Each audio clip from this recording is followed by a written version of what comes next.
السلام عليكم ورحمة الله وبركاته. الحمد لله الذي رفع شعائر الإسلام في كل مكانة وزمان، والصلاة والسلام على سيد الأنبياء محمد وعلى آله وصحبه ما دامت الملوان، ونشهد أن لا إله إلا الله وحده لا شريك له، ونشهد أن سيدنا وسندنا وحبيب ربنا ومحبوبنا ومعشوقنا ومولانا محمدا عبده ورسوله،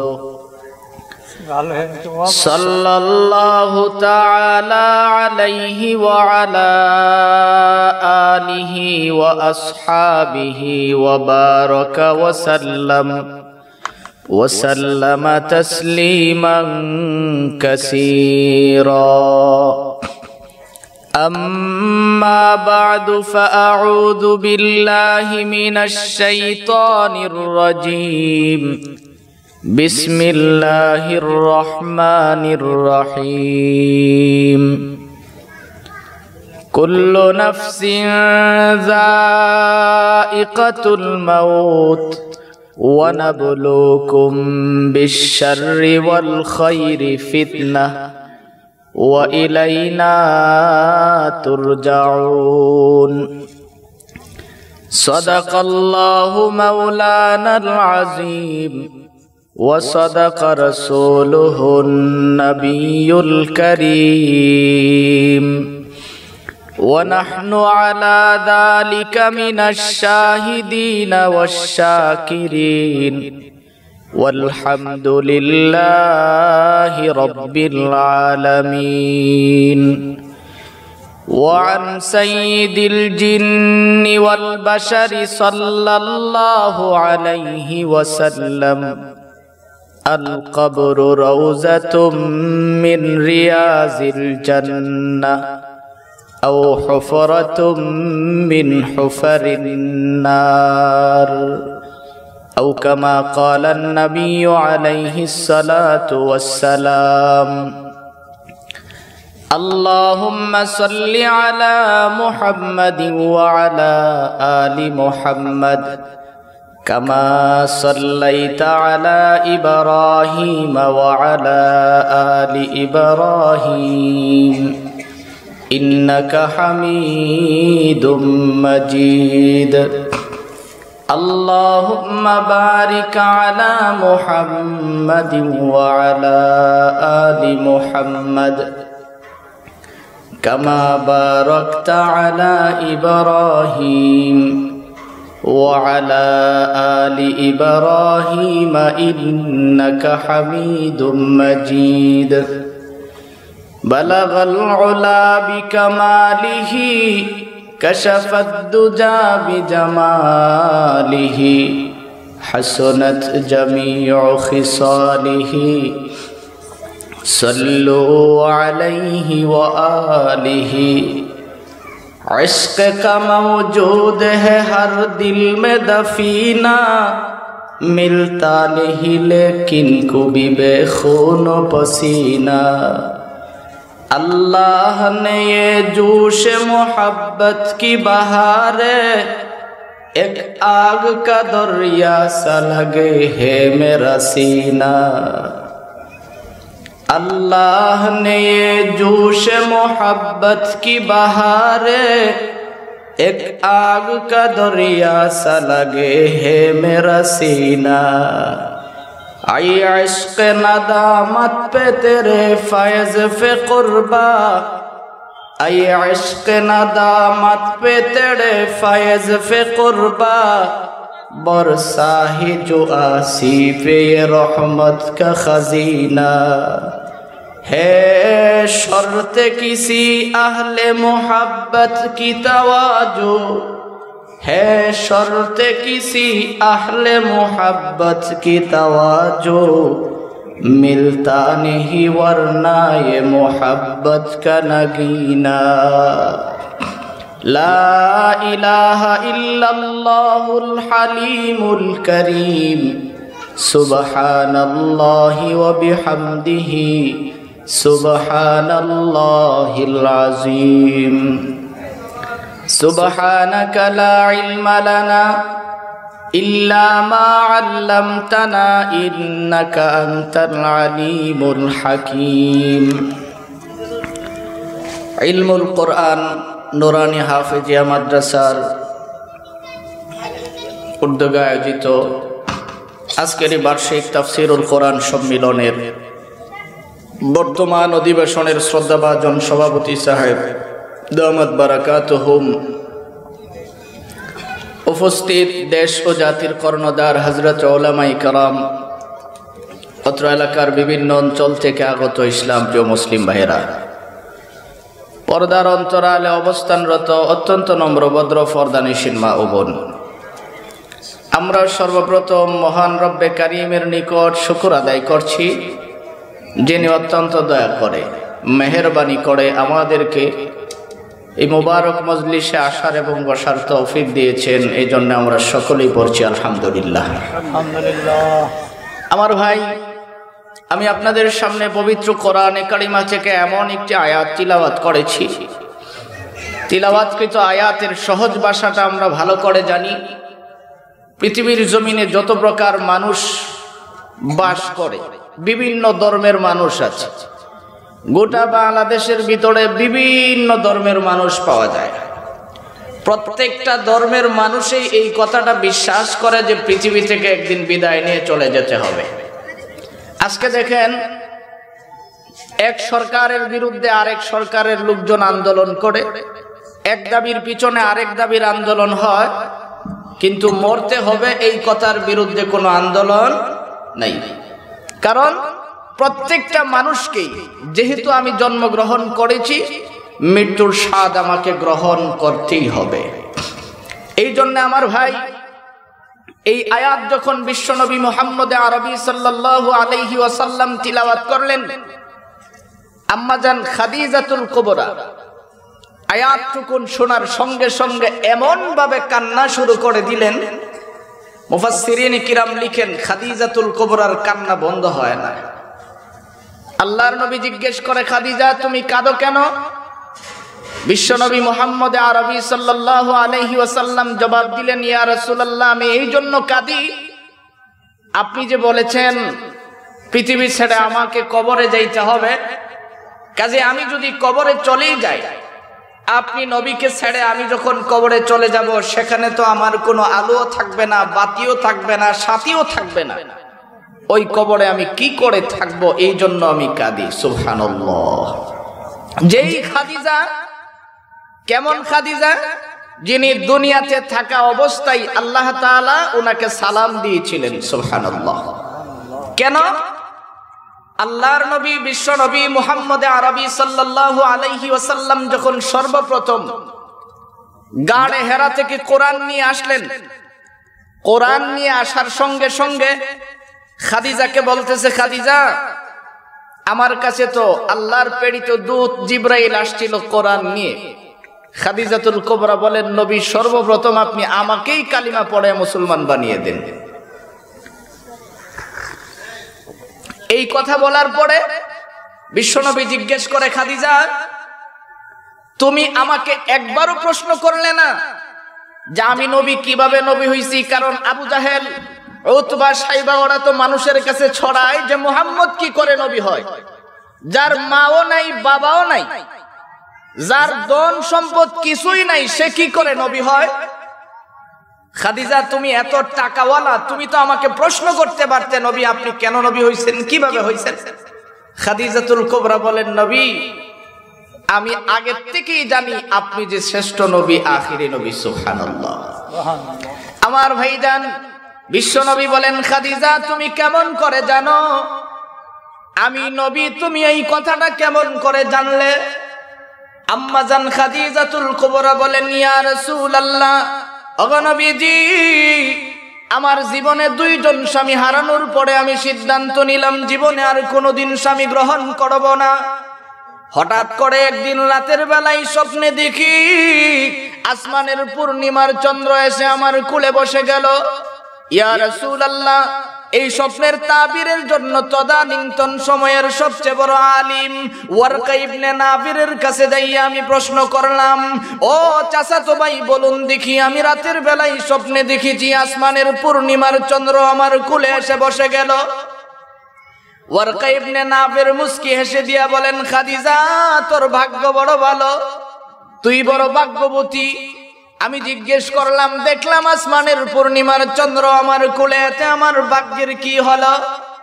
ওয়ারকা ইবনে নাফির বলে, আরে খাদিজা, আমি তাওরাত কিতাব পড়ে যে জিনিসটা পাইলাম ওই জিনিসের ভিতরে এক নম্বরে পেয়েছি। তুমি যে স্বপ্নটা দেখেছো এই স্বপ্নটা হলো পূর্ণিমার চন্দ্র নয়, এটা হলো 7 আসমানের পূর্ণিমার চন্দ্র, 7 জমিনের পূর্ণিমার চন্দ্র। এরে খাদিজা, মনে হয় মুহাম্মদুর রাসূলুল্লাহ নবী হইয়া সর্বপ্রথম তোমার কুলে আশ্রয় গ্রহণ করবে।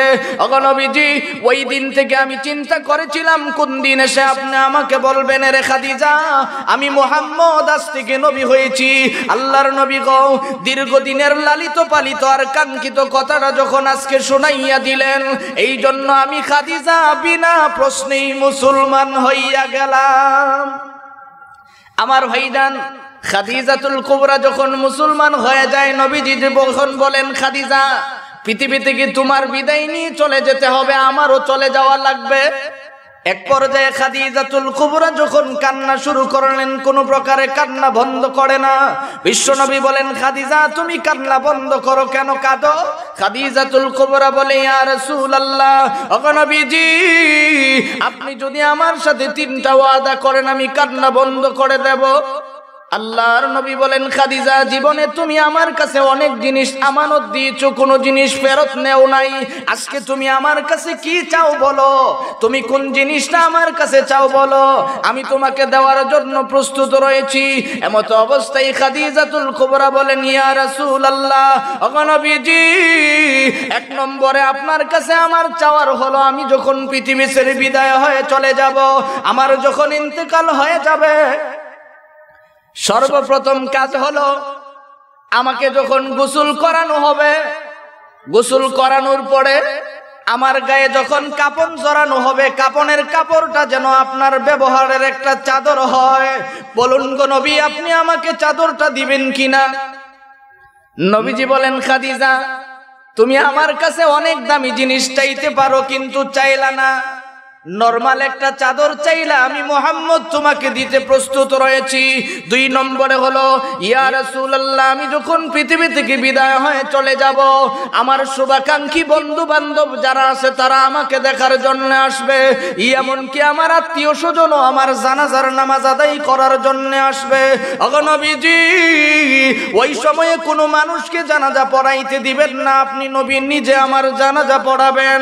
3 নম্বরে হলো, ইয়া রাসূলুল্লাহ, ওগো নবীজি, আমাকে যখন অন্ধকার কবরের ভিতরে রেখে দেওয়া হবে, যেই কবরে কোনো সাথী পাওয়া যাবে না, কোনো বাতিও পাওয়া যাবে না, পৃথিবীর কোনো আলো সেখানে দেওয়ার ব্যবস্থা থাকবে না, ইয়া রাসূলুল্লাহ, আমার অন্ধকার কবরের ভিতরে যখন মুনকার নাকির ফেরেশতা এসে প্রশ্ন করবে, আমি খাদিজা তাদের প্রশ্নের জবাব দিতে আমার বড় ভয় লাগে।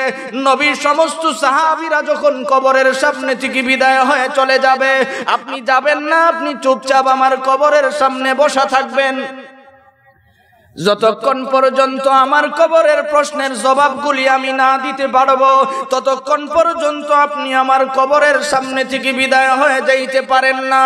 নবীজি বলেন, খাদিজা, তুমি আবার কান্না বন্ধ করো, আমি তোমার 3টা শর্তই মেনে নিলাম। আমার ভাইজান, এক পর্যায়ে আম্মাজান খাদিজাতুল কুবরা যখন পৃথিবী থেকে বিদায় হয়ে চলে গেলেন, আল্লাহর নবী যখন কাফন পরাইতে গেলেন, নিজের একটা জামা দিলেন হাদিয়া কাফন পরানোর জন্য। ওই জামা পরানোর পরে যখন নবীজি নিজেই জানাজা পড়াইলেন, লাশ কবরে শোয়াইয়া দেওয়ার পরে সমস্ত সাহাবীরা একজন দুইজন করে যখন চলে যায়, এদিক দিয়ে বিশ্ব নবী কবরের সামনে বসা রইলেন, বিদায় হয় না। সাহাবীরা জিজ্ঞেস করে, ইয়া রাসূলুল্লাহ, ওগো নবীজি, আপনি কি আপনার খাদিজাকে এখনো বলতে পারেন না? আপনার খাদিজা তো দুনিয়া ছেড়ে কবরে চলে গেছে, নবী আপনি চলেন আমাদের সাথে। এমত অবস্থায় বিশ্ব নবী মুহাম্মদ আরবি সাল্লাল্লাহু আলাইহি ওয়াসাল্লাম বলেন, সাহাবীরা শুনে রাখো, আমি আমার খাদিজার সাথে 3টা ওয়াদা করেছিলাম, 2টা ওয়াদা পূরণ করেছি। 3 নম্বরের ওয়াদা হলো আমি খাদিজার কবরের সামনে বসা থাকবো যতক্ষণ পর্যন্ত মুনকার নাকির ফেরেশতা না আসে, ততক্ষণ পর্যন্ত আমি এখানে বসা থাকবো।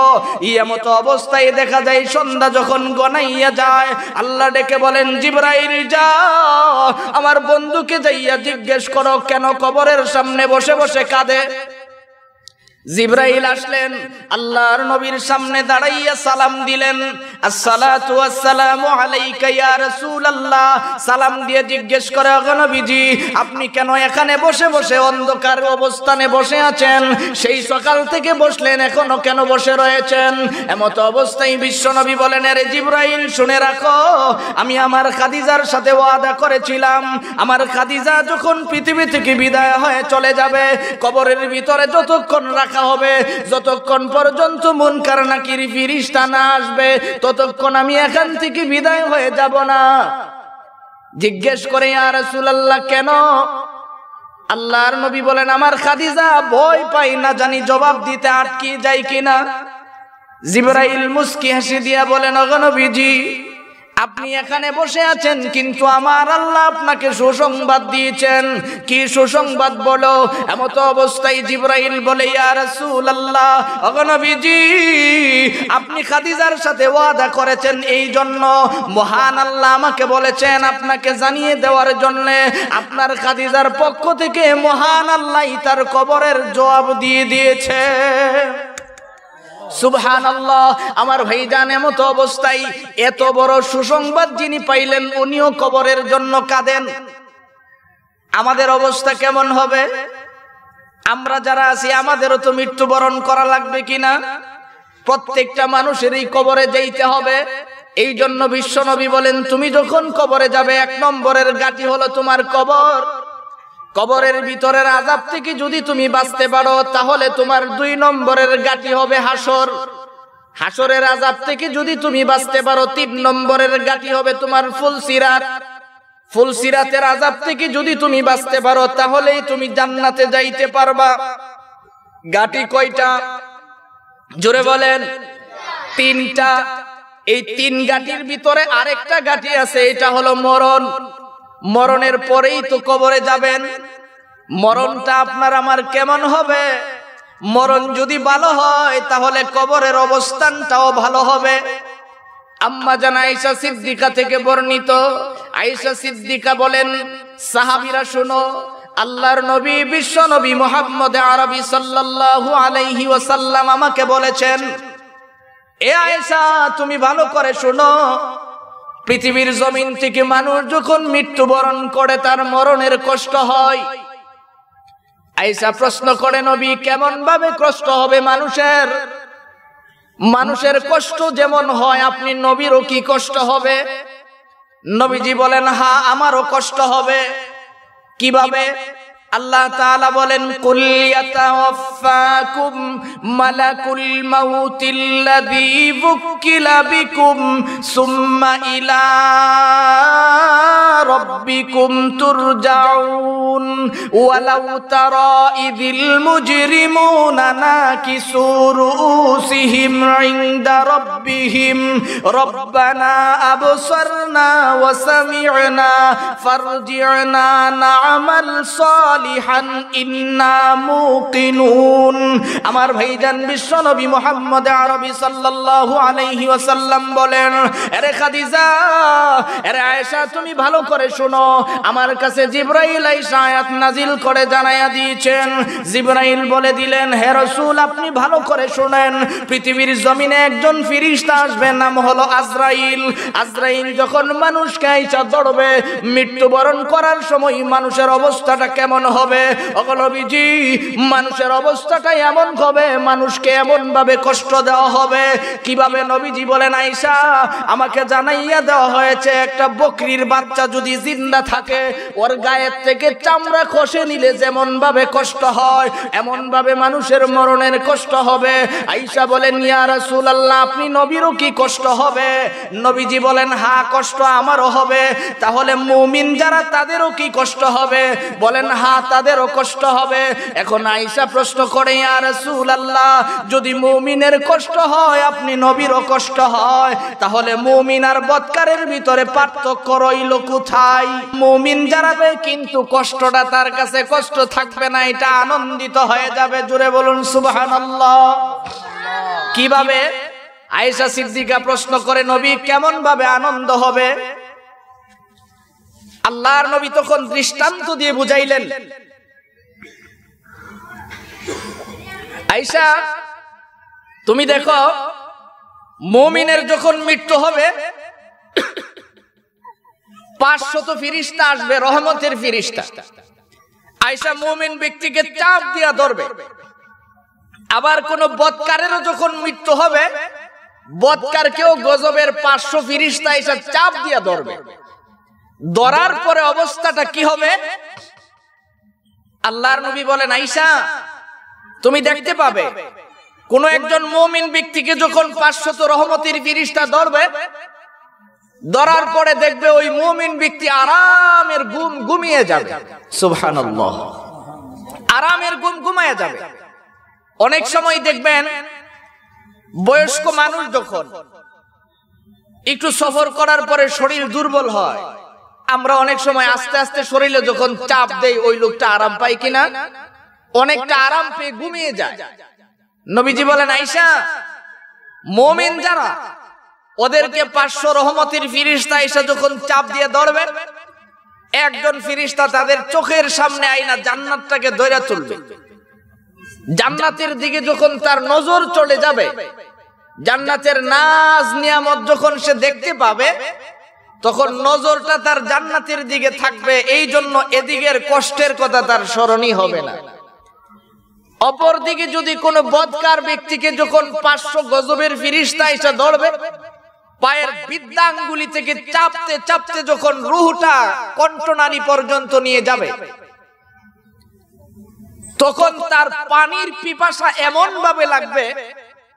নবীজি বলেন, আয়েশা তুমি শোনো, এমন ভাবে পানির পিপাসা লাগবে, সারা দুনিয়ার যত পানি আছে সমস্ত পানি যদি তার মুখের ভিতরে ঢেলে দেওয়া হয়, তখনও তার মরণের কষ্ট দূর হবে না। আমার ভাই, এই জন্য বিশ্বনবী বলেন, মুমিনের কষ্টটা এই জন্য হবে না, কারণ হলো মুমিনের চোখের সামনে আল্লাহ তাআলা জান্নাতটাকে ফেরেশতার মাধ্যমে উঠাইয়া দিবেন। ফেরেশতা যখন জান্নাতটা তার দিকে দৌড়ে দেবে, এখন সে জান্নাতের দিকে নজর দিয়ে থাকবে। ভিতরের নাজ নিয়ামত যখন দেখতে থাকবে, দেখতে দেখতে দেখা যাবে এক পর্যায়ে তার ভিতর থেকে কখন যে রূহটা বের হয়ে গেল সে নিজেই বলতে পারবে না।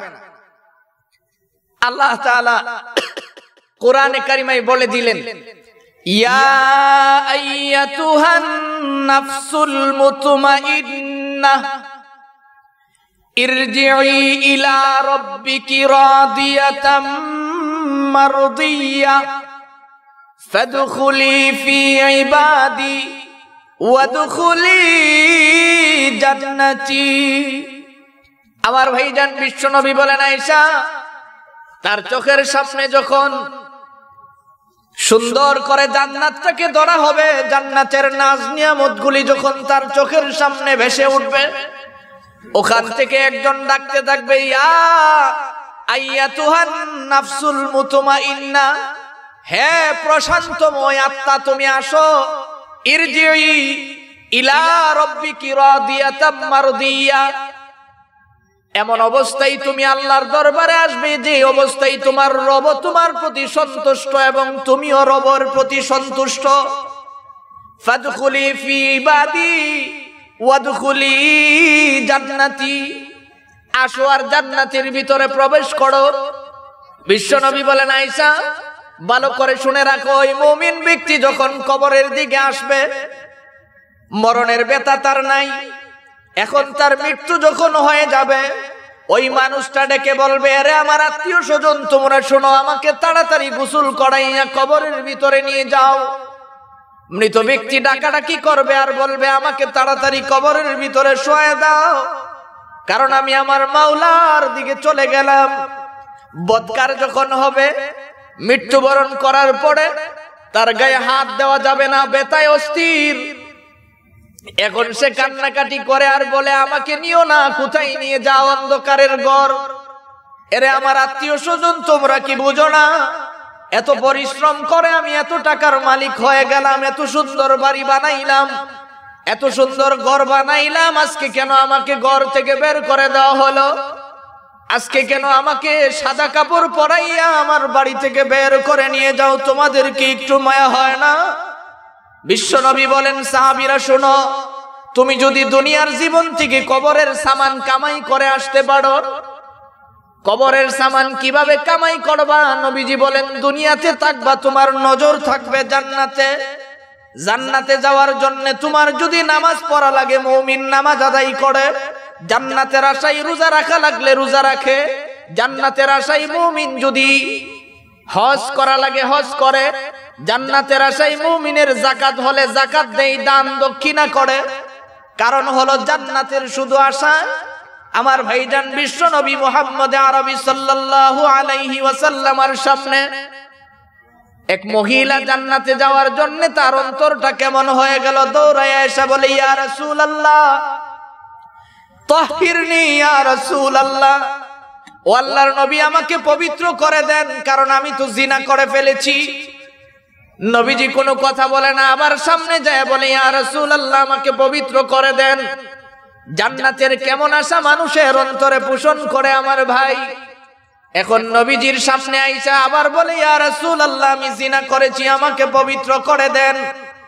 নবীজি বলেন, তুমি আমার সামনে থেকে বিদায় হয়ে চলে যাও, কারণ তুমি জিনা করার কারণে তোমার পেটের ভিতরে যে সন্তান গিয়েছে, এই সন্তান যতদিন পৃথিবীতে না আসবে ততদিন তোমাকে পবিত্র করা যাবে না।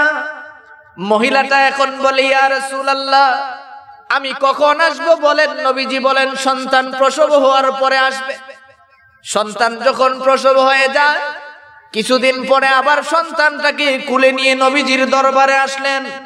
ইয়া রাসূলুল্লাহ, ওগো নবীজি, ওই যে দেখেন আমার সন্তান প্রসব হয়েছে, এখন আমাকে পবিত্র করে দেন। নবীজি বলেন, তোমার সন্তানের হক আছে, তুমি দুধ পান করাইতে হবে। যতদিন পর্যন্ত তোমার সন্তান খাবার না খাবে ততদিন পর্যন্ত তোমাকে পবিত্র করা যাবে না। মহিলাটা চলে গেলেন। 2.5 বছর চলে যাওয়ার পরে এখন সন্তানের মুখের ভিতরে রুটি দিয়া নবীজির সামনে নিয়ে আসলেন। আয়েশা বলে, ইয়া রাসূলুল্লাহ, ওগো নবীজি আপনি তাকায় দেখেন আমার সন্তান নিজে নিজে খাইতে পারে, এই যে তার হাতে খাবার উঠাইয়া দিলাম। আল্লাহর নবী বিশ্ব নবী মুহাম্মদ আরবি সাল্লাল্লাহু আলাইহি ওয়াসাল্লাম এক সাহাবীর জিম্মায় সন্তানটা দিয়ে বললেন, ঠিক আছে এখন শুরু করো, গর্ত খনন করো। কোমর পর্যন্ত গর্তের ভিতরে ঢুকাইলেন। ঢুকানোর পরে আল্লাহর নবী সাহাবীদেরকে আদেশ করলেন, তোমরা তাকে পাথর মারতে শুরু করো,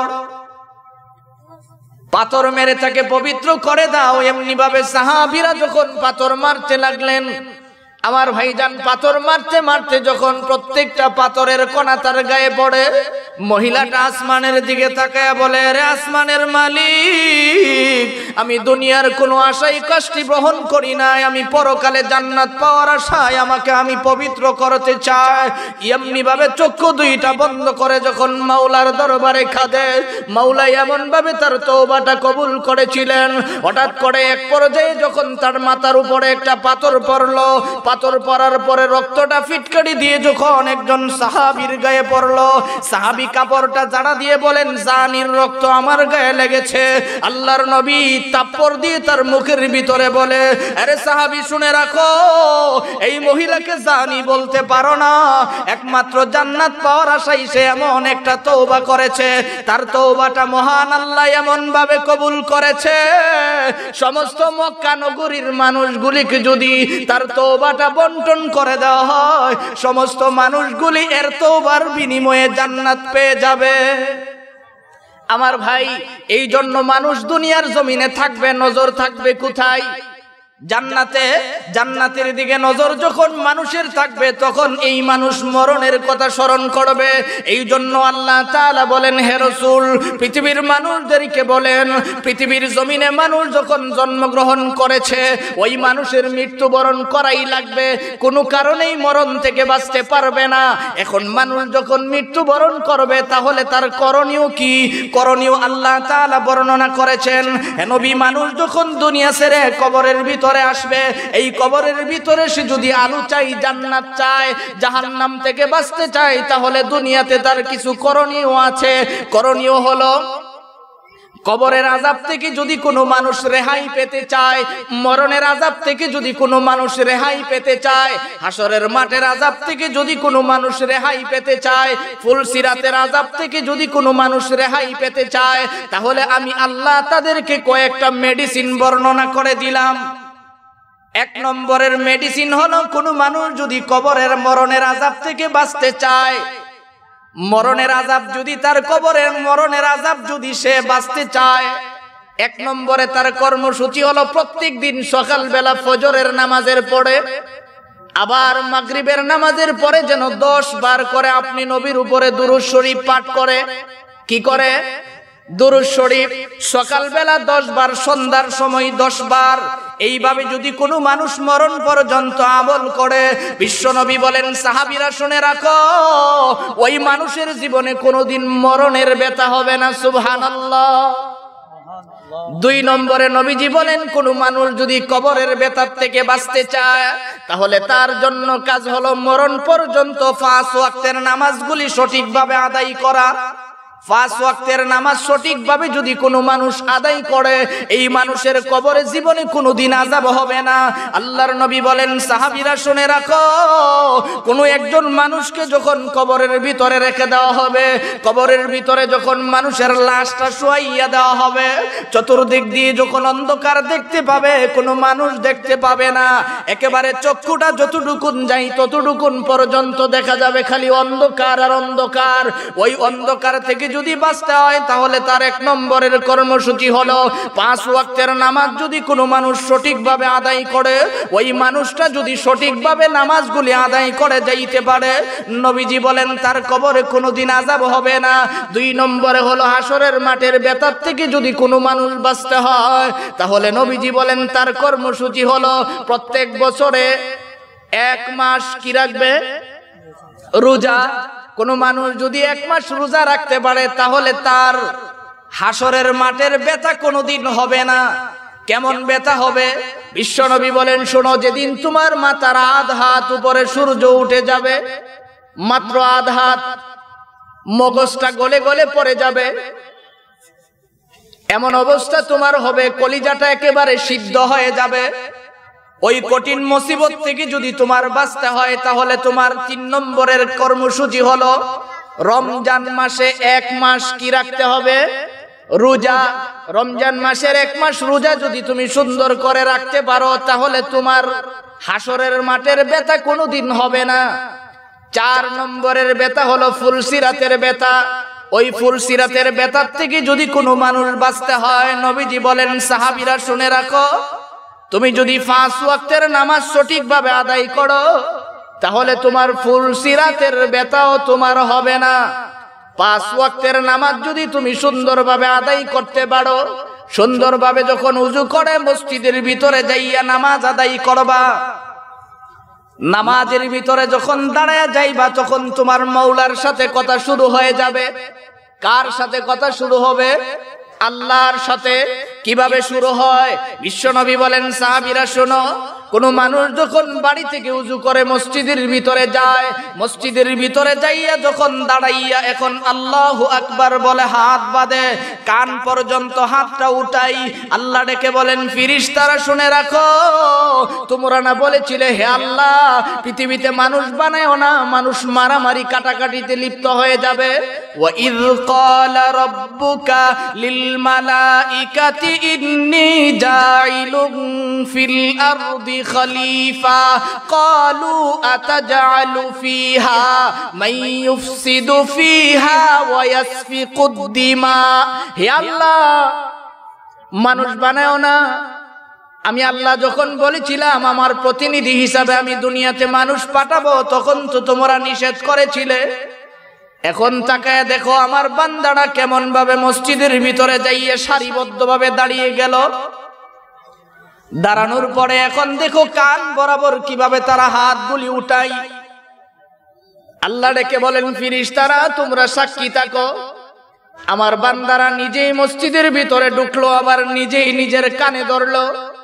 দুনিয়াতে মানুষ যখন অন্যায় করে কানে ধরলে ক্ষমা করে দেওয়া হয়, এর চেয়ে বড় ধরনের কোনো অন্যায় যখন মানুষ করে তখন থানায় যখন তার নামে মামলা হয়, পুলিশ এসে তার হাতের মধ্যে হ্যান্ডকাফ লাগাইয়া টেনে টেনে জেলখানায় নিয়ে যায়।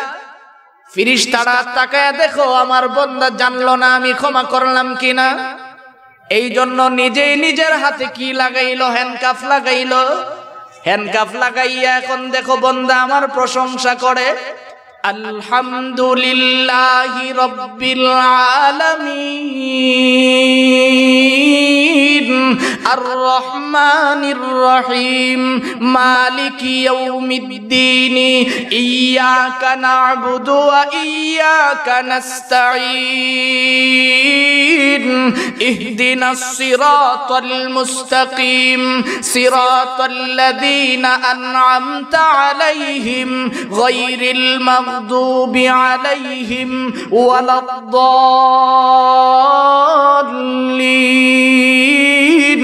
আমার ভাইজান আল্লাহ ডেকে বলেন ফেরেশতারা এখন শোনো, ওই মানুষগুলি আমার প্রশংসা করে যখন রুকুতে যাওয়ার জন্য চেষ্টা করে, মানুষগুলি যখন রুকুতে যাইয়া তাসবিহ আদায় করে, আবার যখন মানুষ দাঁড়ায় সামি আল্লাহু লিমান হামিদা বলে, আবার রব্বানা লাকাল হামদু বলে যখন আমার প্রশংসা করে, আবার যখন সিজদায় যাইতে চায়, আরে ফেরেশতারা সাক্ষী দেখো ওই মানুষটা যখন সিজদায় যায় তার কপালটা অনেক দামি, এই জন্য আমি আল্লাহ তার কপালের নিচে আমার কুদরতি পাগুলি বিছাইয়া দেই। আমার ভাই এখন আল্লাহ তাআলা বলেন কুদরতি পা যখন বিছায়া দেই, বান্দা যখন নামাজ শেষ করে ডান দিকে সালাম ফিরায়, বাম দিকে সালাম ফিরানোর সঙ্গে সঙ্গে আমি আল্লাহ তার জীবনের সব গুনাহগুলি মাফ করে দেই। এই জন্য আমার ভাই আল্লাহ তাআলা আমাদের এই চারটা বেতার থেকে বাঁচার জন্য যেই কর্মসূচিগুলি দিয়েছেন, আল্লাহ আমাদের কবরের আযাব মুক্তি নেওয়ার জন্য এই কর্মসূচিগুলির উপরে আমাদের সকলকে আমল করার তৌফিক দান করুক। সকলে বলি আমিন।